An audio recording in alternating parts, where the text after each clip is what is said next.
сіздермен бірге 8 қарақшы және біздің 2025 жылғы алғашқы сұхбатымызды біз Айдинамен өткізетін боламыз. Айдина, көңіл-күйің қалай? Барлығыңызға сәлем. Айгүл ханым, сізді көргеніме өте қатты қуаныштымын. Мені шақырғандарыңызға рахмет. Көңіл-күй өте жақсы. Айдина, бүгінгі сұхбатты бастамас бұрын дүйсенбі жұмыс аптасының алғашқы күні. Дүйсенбі қалай өтті және бүгінгі подкастқа дайындалдыңыз ба? Дүйсенбі әдеттегідей ұйқыдан тұрумен басталды, болды. Басқа ештеңе болған жоқ. Себебі қазір бізде сессия, көбінесе демалып жатырмыз. Бір апта демалдық. Бүгін де демалыс. Вот, сол. Басқа ештеңе. Подкастқа шақырған кезде дайындық болды ма, әлде болған жоқ па? Шынайы жауап. Подкастқа дайындық. Бір ғана подкаст қарадым, который Қарагөз ханым мен Чинаныкін. Неге Қарагөз ханым мен Чина? Білмеймін, сол ең бірінші сол тұрды да, ютубтың басында, сосын соны қарадым да. Болды деген соң. Жақсы, құрметті Қостанай дебатерлары, біз бүгін дебат тақырыбын, Қостанай дебатын қалай болып жатыр, осы мәселе талқылаймыз. Бірақ әуелі, Айдина, сен дебатқа қалай келдің? Дебаттың алғашқы сәттері туралы айтып кетсең. Мен жалпы универден бұрын дебатқа мектеп кезінде келгем. 8-ші сыныптан бастадым дебатты, бірақ ол кезде дебат деген нәрсе жаңа басталып жатырды да. Содан кейін бізде негізі бағыттау дұрыс болған жоқ. Біз дұрыс, яғни бізге база дұрыс берілмеді да.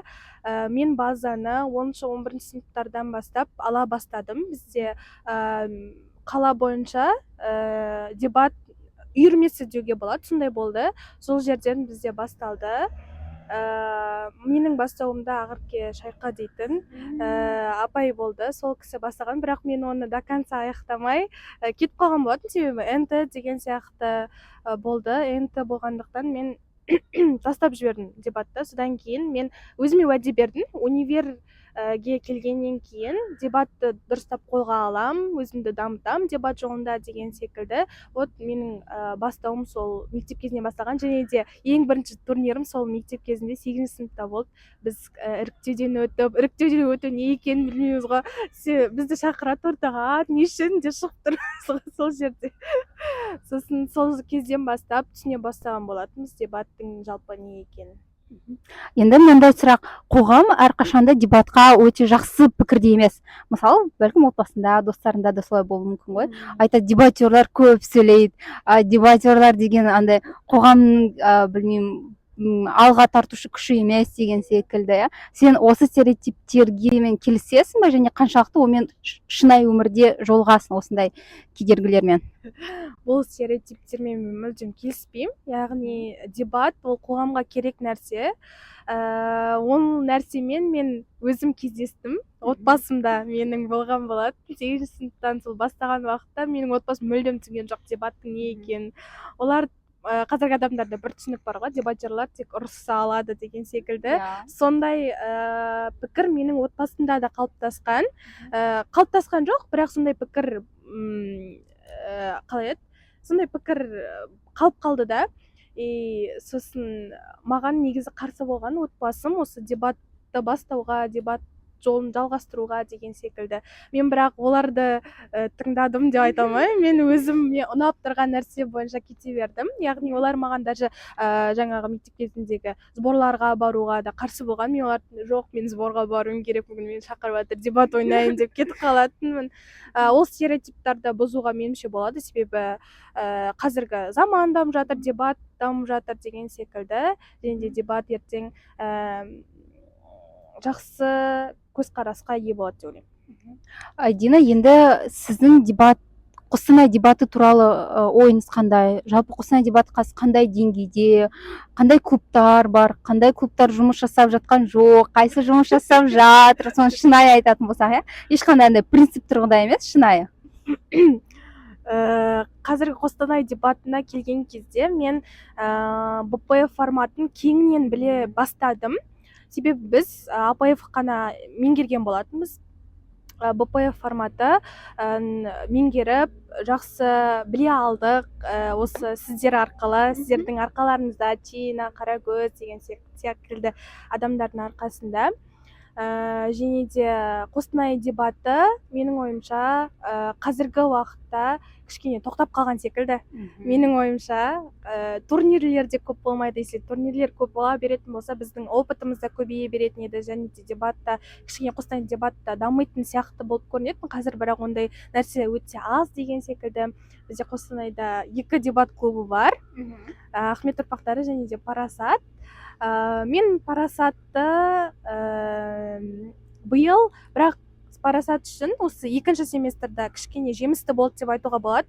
Себебі біздің жас буындарымыз, Аяжан, Азамат секілді жас буындарымыз жастар алаңын алып келген болатын. Біз мысалы алдыңғы жылы алмадық деген секілді.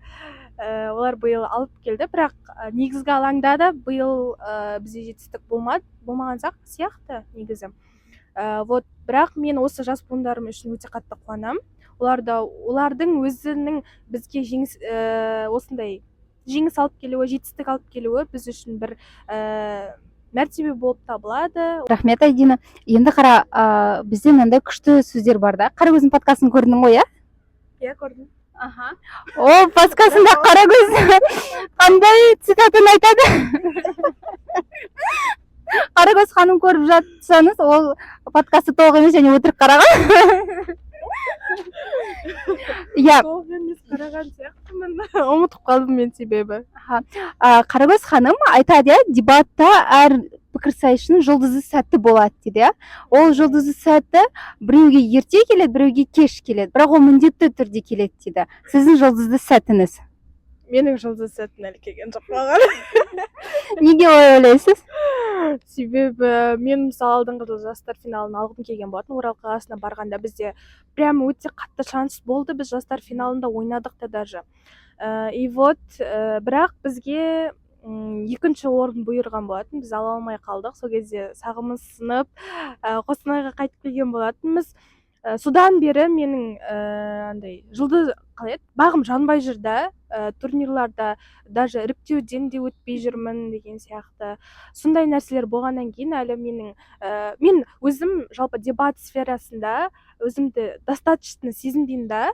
Андай болады ғой, бір барлық басқа салаларда мысалы өзімді сезіне алам, осындай деңгейге жеттім деген сияқты. Бірақ мен как будто дебатта андай бір деңгейде тұрып қалған сияқты боламын да. Сосын маған даму әлі керек деген сияқты. Мен сондай опыт жинаған жақсы көремін да. Ал бірақ ол нәрсе әлі болмай жатқан сияқты болып көрінеді. Сондықтан мен әлі жұлдыз сәттің маған келген жоқ деп ойлаймын. Айдина ханым, осындай қиын сәттер дебатерлерде көп болады. Солардың бірі сіздің өміріңізде де болып жатыр, болды, тәжірибеңізде бар. Жас пікірсайысшыларға, жалпы дебатта алғашқы рет жүрген дебатерларға осы сәттерден қалай және қалай олардан өтіп кету керек, осы жолдар туралы айтып бере аласыз ба? Сіз мысалы қазір дебаттасыз мысалы, әлі күнге шейін, яғни сағыңыз сынды дейсіз, бірақ сонымен әлі күнге шейін өзіңізді дамытып жатсыз. Қандай мотивация береді, қандай жолдары бар? Жас буындарға тек мен ойлаймын, ол үшін турнирлер көп ұйымдастырылу керек, жас буындарға именно даму үшін деген секілді. Себебі опыт ол көп нәрсе алып келеді. Опыт арқылы біз дами аламыз, біз жетістікке жете аламыз деген секілді. Вот жас буындарға айтарым, жаңағы дамуды тоқтатпау керек. Сағы сынып қалса да, сен құлап қалсаң да үстіңнің бәрін қағып әрі қарай жүре беру керексің деген секілді.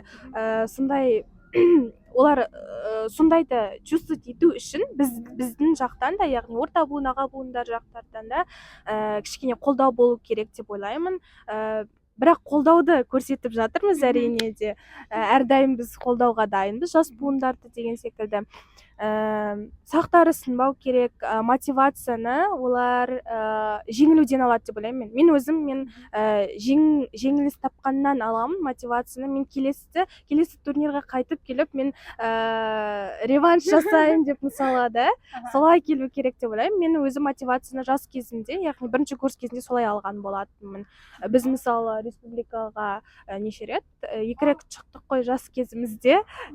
Сол арқылы мысалы мен Оралға барғанда жеңіліп қалғаннан кейін Көкшетауға бармай қалуыма болатын себебі менің сағым қалды деген сияқты. Бірақ мен оған мән бермей мен Көкшетауға да барып өзімнің бағымды сынап келген болатын. Жақсы, рахмет. Сонымен қатар айтады, студенттік шақ бір-ақ рет беріледі және оны дебатта өткізу керек дейді. Осы лозунгке сіздің пікіріңіз және оны дәлелдейтін бір оқиғалар немесе қызықты бір тәжірибелер болса? Иә, менің студенттік шағым осы жалпы дебат айналасында өтіп жатыр десем де болады. Дебаттың айналасы тек қана ол пікірсайыс, яғни турнирлар ғана емес, ол біздің ортамыз болып табылады. Мен осы бірінші курсқа келгенде өзімнің ортамда осы Парасат дебат клубынан тапқан болатын. Сол орта арқылы мен өзімнің студенттік шақтарымды, яғни есте қаларлықтай етіп өткіздім. Мысалы бізде бейресми жиындарымыз бар ғой, жиналатын Парасаттың туған күні және де бірінші курстарды қабылдау деген секілді. Бізде мысалы биыл екінші курс бұл бірінші курстарды қабылдадық, значок тақтық деген секілді. Мен вот сондай нәрселерді сезінудің өзі бізге бір осындай есте қаларлықтай студенттік шақты осындай болды деп айтарлықтай осындай ортам бар, яғни Парасат дейтін, соған қуаныштымын. Осы студенттік шақтарым осы арқылы жақсы өтуде. Келесі сұрақ, Қостанайда дебат қозғалысы туралы болсын, иә. Қазір ең белсенді клубты атау керек, бір клуб.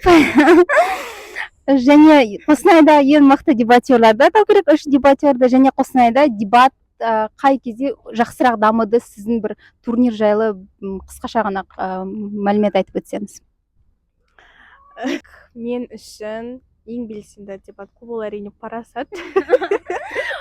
Бұл жерде хайп емес, бұл жерде реклама емес. Біз ешкімнің құқықтарын бұзбаймыз. Ахмет Ұрпақтар клубын да құрметтейміз. Озат дебат клубында нешті самұрықты да. Барлық дебат клубтарын әрине де құрметтейміз. Олар да жұмыс жасап жатыр, әрине де. Бірақ Парасат дебат клубы, мен соның ішінде жүргендіктен айта аламын, белсенді жұмыс жасап жатыр деген секілді. Оның енді тарихы тереңде жатқандықтан, қазіргі уақыттағы белсенділігі бірақ ондай қатты болмаса да, жалпылама алғанда ол Қостанайдағы белсенді клубтардың бірі. Әрқашан турнир ұйымдастыру жағынан болсын, жыл сайын республикалық турнирлар ұйымдастырылып тұрады, облыстық турнирлар жиі ұйымдастырылады деген секілді сондайлар бар. Және де дебатерларға келетін болсақ, мен үшін самый топ дебатерлар, мен тамсанып қарай алатын, бұл ең бірінші Аягөз ханым деп айта аламын. Аягөз ханым, білмеймін, сондай восхищаться етем дебатыңызбен, өте қатты ұнайды. Және де тағы кімдер бар бізде? Қарагөз ханым бар. Қарагөз ханым да дебат. Қазір ол кісі дебатта болмаса да, біз қайтып келген қалаймыз ол кісінің дебатқа. Қарагөз ханымдікі және де Чина. Чина өте көп жетістіктері бар адам. Сол үшін құрметтейміз, және де мықты дебатер болған үшін сол кісі үйретті ғой бізге. Осы жас буын болып келген кезде бізде тренер болды ғой, сол кісіні тренер ретінде мен Чинаны президент болмас бұрын тренер ретінде қабылдап қалғандықтан сондай етіп қабылдаймын да уже. Сондықтан Чинаны тоже топ дебатер деп те ойлаймын. Ал есте қалған турнир соңғы Ахмет Ұрпақтарының облыстық турнир болды. Мен атын ұмытып қалып тұрмын. Бірақ мен ол турнирда өзінен кіші жас, бізде Парасат дебат клубында Гүлдерай дейтін қыз бар ғой, орта буын, сол қыздың сіңілісі Озат дебат клубының мүшесі Гүлдерай сестрінің кісі Азалиямен ойнаған болатын. Сол турнир маған есімде қалып қойды. Сол қызбен ойнағанда, білмеймін, именно басқа турнирларға қарағанда маған ерекше болды кәдімгі. Себебі өзім шақырдым мен ол қызды бірге ойнайық дегендіктен жауапкершілік қатты сезілген турнир болған болатын. Дебат бұл не? Және дебатта тұлғалық даму, мансаптық өсу, білмеймін, жеке ойларыңыз өзгерді ма? Қандай көзқарастар жаңадан пайда болды? Осы туралы айтып кетсеңіз. Дебат ол пікірсайыс алаңы, яғни әркім өзінің пікірін айтып және де соны соңына шейін ұстана алатын орта. жалпы дебат ол жеке маған екі жақты ойлауды үйретті деп айта аламын. Екі жақты ойлау арқылы сен ненің дұрыс ненің бұрыс екенін айыра аласың, айыра алуды үйренесің деген секілді. Және де тұлғалық дамуда бұл өте қатты көмектеседі. Сен тек қана жаңағы өзің осы жерде мысалы сөйлеп отыруыңның өзі белгілі бір даму болып табылады. Себебі сен осындай адам көп жерде сөйлей алмауы мүмкін деген секілді сондай нәрселерге дебат көп көмектеседі. Және де сенің жаңағы кругозорыңды кеңейтеді. Бір сөзбен айтқанда сен тек қана сөйлеуді ғана емес, сен біліміңді де кеңейте аласың. Дебат жалпы тек қана бір ғана жаңағы тақырыптарда талқылана беретін орта емес, ол жан жақты талқыланатын болғандықтан әртүрлі тақырыптар қамтылады. Сондықтан қарарлар да мысалы қазіргі уақытта болып жатырған глобалды проблемаларды қарастырады деген сияқты. Сен соларда в курсе боласың да көп пайдасын тигізеді деп ойлаймын. Қазіргі Айдина қандай және дебатпен айналысқаннан кейінгі Айдина қандай? Дебатқа дейінгі Айдина негізі өзгеріс жоқ десем. Өзгеріс жоқ шок. Өзгеріс жоқ дегенде өзгеріс әрине де бар. Менің қорқатын, өз-өзіне сенімді емес деген секілді осындай мысалы қарапайым жиындарда сөйлей алмайды деген секілді болатын. Ал дебаттан кейінгі Айдина ол еркін өзінің ойын жеткізе алады әрбір ортада, әрбір жерде деген секілді. Только дебатта деген сияқты ғой. Вот дебаттың бір пайдасы ол әрбір жерде бізбен жүреді. Қайда болса да, мысалы сен қай жерде отырсаң да өзіңді ойыңды жеткізе алу өте маңызды деп ойлаймын. Сондықтан осы жағынан маған көмектесті. Яғни ойымды өзгертті десем де болады. Әрбір жерде мысалы көзқарасым мысалы бұрын басқаша болатын болса, қазір басқаша деген сияқты. Астана дебатында 8 қарақшы секілді подкаст сұхбат алатын кішігірім жоба бар. Осы жобаға көз қарасын және оның болашақта қалай дамыту керек, қандай кемшіліктері бар, сол туралы айтып кетсеңіз. 8 қарақшы дейтін сияқты қозғалыс бұл өте жақсы. Жалпы адам дебат туралы көзқарасты қалыптастыруға болады. Яғни көзқарас қалыптаспаған жандарға деген секілді осы подкастты көру арқылы ой өзгеру мүмкін деген секілді. Және де бұл жаңағы осындай подкасттар жолын бастап, бірақ дамымай жүрген адамдарға өте жақсы мүмкіндік деп ойлаймын. Осы подкасттарды қарау арқылы сен өзіңе бір не аласың, өзің инсайт демей ақ қояйын, бірақ белгілі бір пікірлер ала аласың. Сол пікірлер арқылы сенің де пікірің өзгеруі мүмкін деген сияқты осыларды қарап отырып, сондықтан және де алға жылжуға көп көмегін береді деген сияқты. Жалпы Қостанайда ондай 8 қарақшы алғашқы қозғалыс қой. Сондықтан жақсы бастама және де бұның жалғасы әрі қарай жалғаса береді, дами береді деген ойдамын. Сұхбаттар болды. Сол сұхбаттардың ішінде келесі кезекте кімді көргіңіз келеді? Қандай дебатермен сұхбатты немесе оның тәжірибесін естігіңіз келеді? Көбірек жаспондарды көргім келеді. Қазіргі уақыттағы жаңа айтып кеттім ғой, Аяжан бар, бізде Азамат бар. Мысалы Азамат бұндай темаларға жақсы әңгіме айтатын сияқты деп отыр. Онда Азамат дайындал деген. 2 Аяжан бар, Күнкабаева, Акбар Аяжан бар. Сосын тағы қандай жаспондарымыз бар бізде дебат ойнайтын? Гүлім бар. Қостанай дебатерлеріне айтатын пікіріңіз, немесе жылы лебіздеріңіз, немесе сәлем жолдама айтсаңыз болады. Бұл тарихта қалатын сәттер, тарихта қалатын видеолар. Жалпы Қостанай дебатына сәттілік тілеймін, алға қарай дамып, әлемдік деңгейде таныла берсін дегім келеді. Және де мен өзім отбасыма сәлем жолдаймын. Мен оларға жіберемін бұл подкаст, мені қараңдар. Қыздарыңды қараңдар қалай сұхбат беріп жатыр десең. Мама, папа, привет. Әже, привет десең. Вот сол болды. Рахмет, сіздермен бірге болған 8 қарақшы. Қазақтарда қараңғылықта адасқан кезде жол сілтеп бағыт бағдар көрсететін 8 қарақшы біз боламыз, және Қостанай дебатында пікірсайысшыларға, жалпы жас буындарға студенттік шақты қызықты әрі мәнді өткізу үшін дебат қозғалысына міндетті түрде мүше болыңыздар, өз ойыңызды жеткізіңіздер. Барлығына рахмет, сау болыңыздар.